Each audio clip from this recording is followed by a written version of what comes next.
Coffee, Maids, and Hookup Counters. Written by Anesa. Read by Arashi. It's been a while since Kaede's favorite coffee house was so full. Despite she and Shuichi living nearby and visiting so often, the place wasn't as popular as other facilities that gained their reputation from hosting ultimates. The owner of this particular store didn't care much for that. Even if she knew their true identities, she never broadcasted their presence to boast sales or anything, which Kaede appreciated. It was nice to have somewhere to drink a nice frappuccino in peace, without people harassing her or taking pictures of her. Today was different, though. Her and Shuichi's friends were looking for a place to hang out, away from curious eyes, and she'd volunteered this coffee house. Now, here they all were, all 7 of them, crowded on the comfy couches around a small table on the corner of the room. They weren't making much of a ruckus, but compared to the usual atmosphere, it was quite lively. She and Shuichi shared one of the small couches, the pianist sitting on the detective's lap. Maki and Kaito were opposite to them, counting with enough space to sit next to each other. Rantaro, impossibly casually cool as usual, sat at the feet of said couch, resting his back against it, next to Kaito's legs. He was somewhat sprawled out, head tilted to the side, arm resting atop his raised knee. Kirumi was the only one of them still standing. Kaede was trying her best to convince the maid to sit alongside them, but it was clear being still and doing nothing was not her forte. And then there was Miu. Everyone in the group had mostly gotten used to the inventor's weirdness over the years. Still, bringing a bunch of metal junk and mechanical equipment to a coffee house and ignoring everyone while she worked on an unknown device atop the table was odd, even for her. Miu, can I ask what you're making there? Shuichi finally asked what everyone was thinking. And why you're doing it in the middle of a coffee house? Miu just sneered, not even looking up from the table. Her eyes were hidden by the thick steampunk goggles that normally adorned her head. "Oh, what's that? Puichi wants to get a good look at the goods, eh?" she said teasingly. "How about you use your big boy brain and figure it out yourself, detective shithead? If you get it right, I might just indulge you." Shuichi stammered in embarrassment, but Kaede could only laugh. Those kinds of lewd comments didn't bother her anymore, as Miu acted that way towards every single person she encountered. "Well, judging by the trigger on the handle and that display," Shuichi touched his chin, eyes narrowing in concentration. It was his detective face, and he always looked too cute making it, Kaede thought. "Is that an infrared light? Like the ones used in stores to scan items? Then could it be some kind of sensor?" Miu actually stopped tinkering with the device to look up at Shuichi. Had they been able to see it, they would have noticed she raised an eyebrow. "Huh, not bad." "Why are you even humoring her?" asked Maki, monotone as usual. "It's probably something perverted. Leave it be." "Oh, don't be like that," Kaito smiled. "She comes up with cool inventions sometimes." "Name one." Rantaro cut into the conversation before they could start arguing. "Still, I don't think it's very nice to clutter the table like that, Miu." "Up yours, pretty boy," was Miu's answer. "He's right, though," Kaede intersected. "Where are we supposed to put our drinks when they arrive? And you, Kirumi," the pianist raised a firm finger towards the woman still standing among them, making her tense up. "I told you to sit down already. We're all supposed to enjoy ourselves here." Kirumi shifted in place, clearly not comfortable with the idea. "Are you sure that is a good idea?" she asked. "What if not all of us have arrived? It would be impolite for me to sit before them. What if my services are needed?" A sigh left Kaede's lips. It was always like this with the ultimate maid. Whenever they hung out, it was a battle to get her to sit for more than a few minutes. "If someone's late, that's their problem, not yours," said Maki. "You should take a break. Besides, I'm sure all of us here want nothing more than for you to be comfortable," Rantaro pointed out. "So you'd be fulfilling our requests that way." "Well..." The argument seemed to be enough to convince her, which relieved Kaede. Rantaro was always good at convincing people to take care of themselves. He must have gotten that from growing around 12 sisters, she thought. How fortunate. I wish I had a bunch of siblings. Her grip on Shuichi's waist tightened slightly, as though hugging him at the thought. A warm smile found its way to her lips. Besides, this should be all of us, the boy detective pointed out. We invited Kokichi as well, but he said he wouldn't be able to make it today. I see, said Kurumi, sitting down. That is a shame. Speak for yourself, Maki spat out. Any day I don't have to hear that brat's voice is a good day for me. Rentaro raised his hands and let out a nervous chuckle. Come on, you don't really mean that. I do. Still, it'd be much better if all of us were here, don't you think, Maki-roll? Asked Kaito. Color rose to the assassin's cheeks. Don't call me that in front of everyone, she chastised him. And why are you saying that? You hate the little cretin. Yeah, so? Kaito shrugged. It's good to hang out with people you hate every once in a while, you know? That literally makes no sense. Still, that decides it, right? Kaede intersected, looking up at Kurumi. If Kokichi's not coming, then you're free to join us. And that's when it happened. There was a blur of movement. A black and white shadow shot up from behind Maki and Kaito's couch, arms raised to the side, mouth open as though to yell his declaration. Kaito saw him off the corner of his eye and jumped, but was interrupted by the figure's voice before he could scream, "It was a lie!" Maki's ultimate reflexes kicked in. Without thinking, barely looking back, she threw her arm behind her like a whip and caught the person's neck with her fingers, trapping it in a vice-like grip. "Ah!" Kaito cried out, sliding down the couch in terror. "Ah!" Shuichi and Kaede yelped. Maki looked at the person she currently held up by his neck and sighed in disappointment. God damn it. Kokichi Oma, the ultimate supreme leader, was spluttering and clawing at his throat in a vain attempt to resume breathing. Maki's grip was clearly stronger than it looked. "Hey, Maki," Rentaro piped up, looking worriedly at his friend. "Are you going to let go of him?" Now that I know it's just a small pest, I guess I could. 2 seconds passed. "You're still choking him." So I am." Maki looked at the struggling Kokichi for a few seconds longer before sighing. "Fine, whatever." Her grip loosened, and Kokichi collapsed behind the sofa, coughing and spluttering uncontrollably for a good while before he could find the strength to stand up again. "What the hell, man?" Kaito demanded, face covered in sweat. "Almost gave me a goddamn heart attack." "Still, I don't think it merited choking him," Shuichi pointed out. "Nah, little freak probably gets off on it," Miu whispered, not even looking up from her little project. I think that's just you," Kaede whispered, low enough for only her to hear. It took Kokichi a few seconds to push himself off to his feet. Even as he appeared from behind the couch, he had to support himself against it to avoid falling. His face was flushed and his breathing was harsh. "Jeez, if I had a penny for every time Maki tried to snap my neck," he sputtered in a cough, then smiled. "I wouldn't have that much money, but a lot of her fans would be very jealous." "Shut up," Maki said, expressionless. "Still, is that any way to treat your best pal, your bosom buddy? How about a big ol' hug and a peck on the cheek, Maki-roll?" Maki's glare turned icy cold, killing intent radiating from her body. "Do you want to die?" "Maki, calm down," Shuichi interjected. "He's just joking around. You know how he is." No, I'm 100% serious as always," Kokichi grinned. Rentaro chuckled.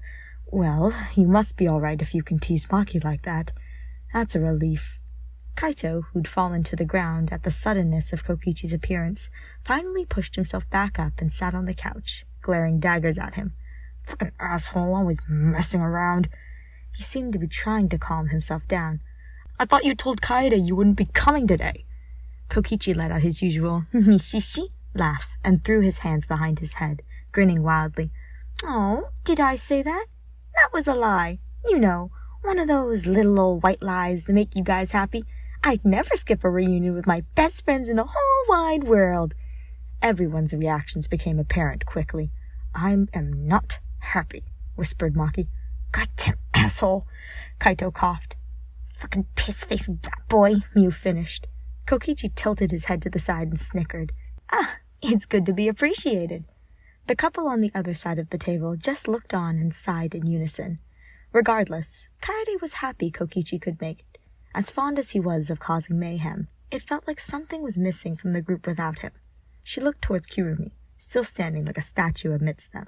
She seemed happy as well, though probably because now she had an excuse not to sit down and relax, like she'd almost been convinced to do. "It is a pleasure to see you again, Kokichi," the maid greeted him, catching everyone's attention. "If there is anything I can do to make your stay more comfortable, please let me know." None of them expected Kokichi to have an answer such at the ready. Without hesitation, without missing a beat, he turned towards Kirumi and made a deathly serious expression, curled fist raised in front of his chest. "Kirumi, be my mom!" Almost everyone groaned at those words. Kirumi, though momentarily surprised, did not drop her smile as she retrieved her usual response. "I'm flattered, but I've already told you dozens of times already. I cannot become your mother." Aww. It was one of Kokichi's running jokes, the kind that only he could get away with. All of them had thought at one point or another that Kirumi was very much like a mom, but only Kokichi could say it out loud with a straight face. "I'm sure Kokichi can find a spot to sit himself," Kaede pointed out, trying to get things moving. "So come on, let's all sit down and relax. The drinks will be here any second now." As she said that, Kokichi slowly turned his head to look at her. A truly uncanny smile spread through his lips, like lightning flashing before a storm. Kaede's body seized up. She knew that smile was bad news. Everyone else realized something was off a moment later and followed her gaze towards that smile. "What did you do?" asked Kaede. "Nishishi?" A voice called out from the other side of the room. Excuse me?" The group turned to look at the barista as she approached, a thin piece of paper in her hand. She looked nervous, distressed. Kaede had talked to this girl plenty of times during her previous visits, and thankfully remembered her name. "Eva, what's wrong?" she asked. Kirumi faced her and bowed. "Is there something we can help you with?"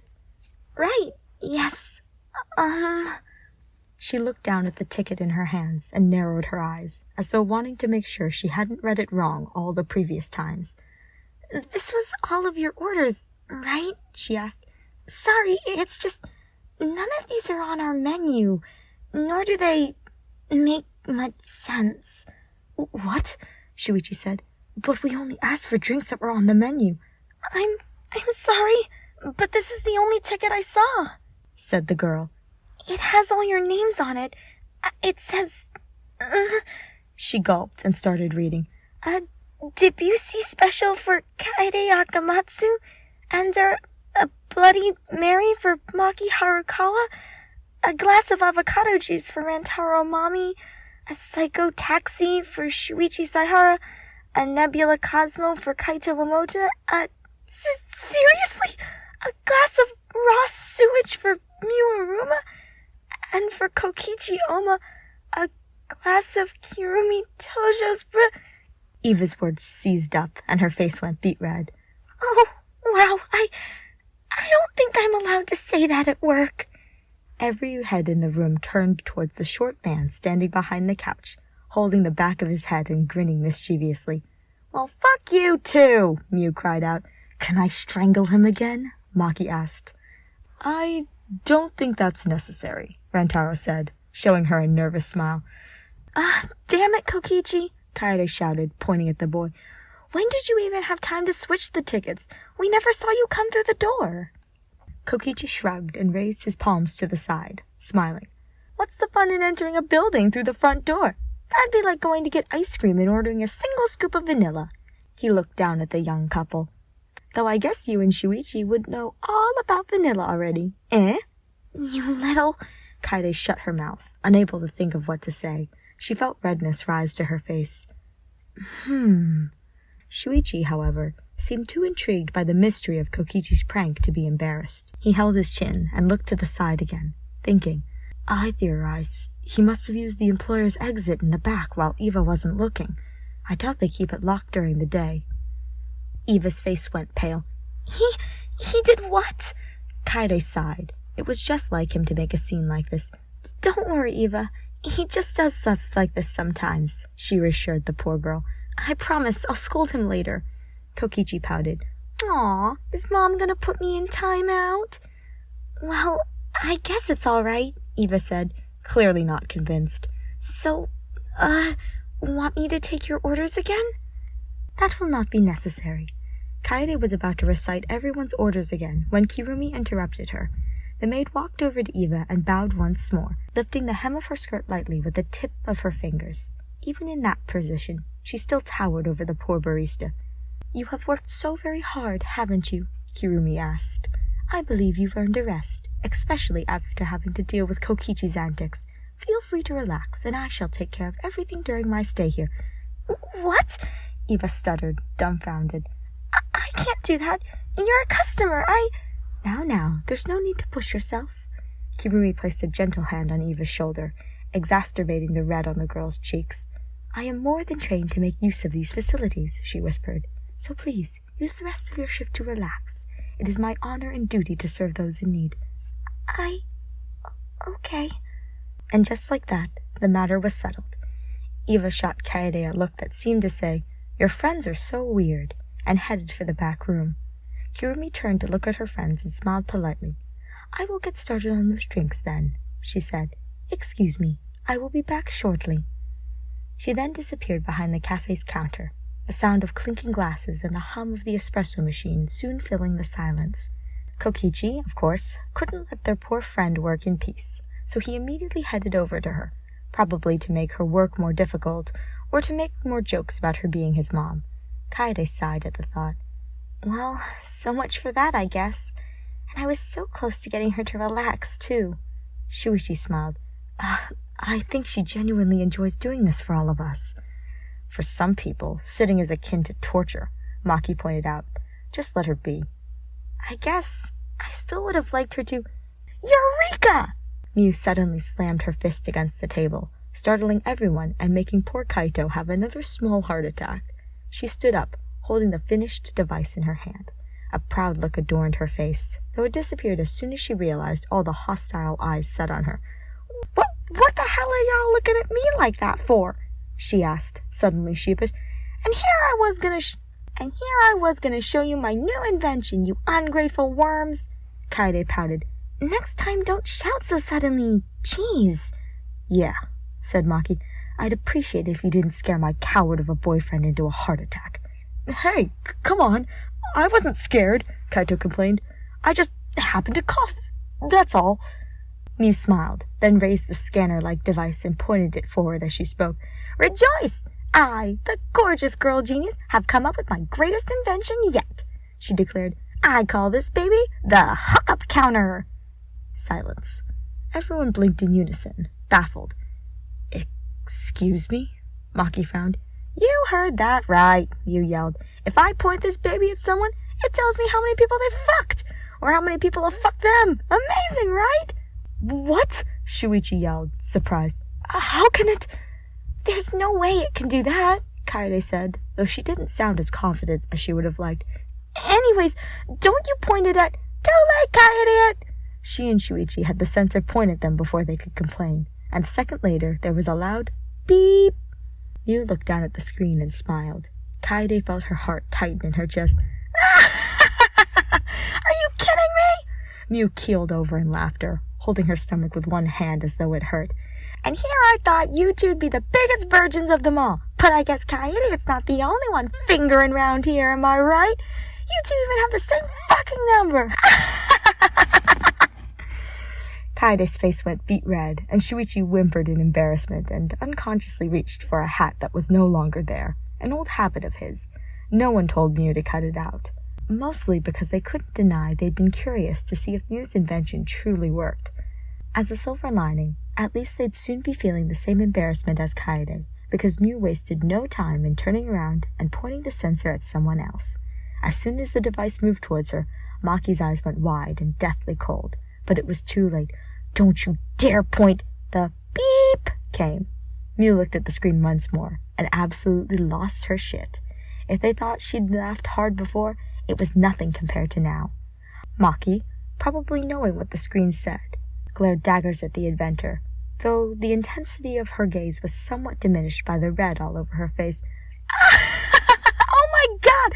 Look at these fucking virgins!" Miu spat out in between bursts of laughter. "What's wrong, Maki? You used to putting holes in people, but won't let your boyfriend do anything in yours?" Do you want to die?" Maki seethed, every muscle in her face tensed up dangerously. Meep! As usual, Mew backed down at the first sign of resistance, though in her defense, very few people could remain calm on the other side of one of Maki's murderous glares. "Come on, Maki Roll. No need to be embarrassed." Kaito gave everyone a thumbs up and smiled, as he always did. No road is long with good company, am I right?" "That literally makes no sense," Maki said through grit teeth. Kaede couldn't deny she'd been curious, as dumb and rude as Mew was being with this new invention of hers.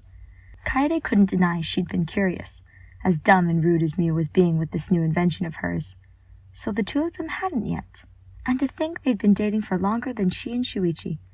"There's nothing wrong with that," Kaede pointed out, trying to support her friend. "Everyone takes their time, right?" Maki made an unpleasant face. I don't need you to defend me. Can we please stop talking about this?" "Haha, sure thing, pigtails." Mew seemed to have recovered her bravado rather quickly. "Now, on to the next one." Mew turned around, whipping her sensor down towards the green-haired man sitting in front of Maki and Kaito's couch. Rantaro wasn't nearly as concerned as his friends. He just glanced up at the red light and formed a tired smile as the beep came. "What? Huh?" Mew's face actually went pale as she looked at the screen. What the fuck?" Not a single one of them were surprised by her reaction, nor did they need to know what the number was to figure out it was a high one. As much as their friend liked to claim otherwise, he was a bit of a playboy. Hard not to be, with those looks of his. Rantaro rubbed the back of his neck and let out a nervous laugh. "Well, you get to know a lot of people traveling around the world, you know. Still don't know why so many people like me so much. There's nothing unique about me, really." Rantaro rubbed the back of his neck and let out a nervous laugh. "Well, you get to know a lot of people traveling around the world, you know. Still don't know why people like me so much. There's nothing unique about me, really." The flat looks on everyone's faces cued Rantaro in that he'd just said something dumb. Yeah, no," said Kaede. "No offense, but you wouldn't be out of place as a singer in one of those boy bands that are so popular nowadays." "You are a very handsome man, I agree," said Shuichi, blushing. Kaito gave him a thumbs up. "You're one hell of a playboy, man." Maki nodded.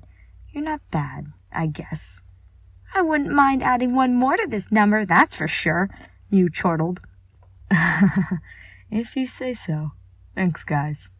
Once she was done with him, Mew started looking around for more targets to test her device on, and, after a few moments, her eyes finally locked onto someone. A sly smile formed on her lips. At the same time, they heard steps approaching, and the familiar voice of Kirumi calling for them. "I apologize for the delay."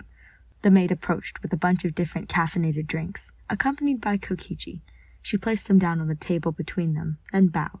The boy behind her imitated her, lifting up the hem of his white jacket instead of a skirt.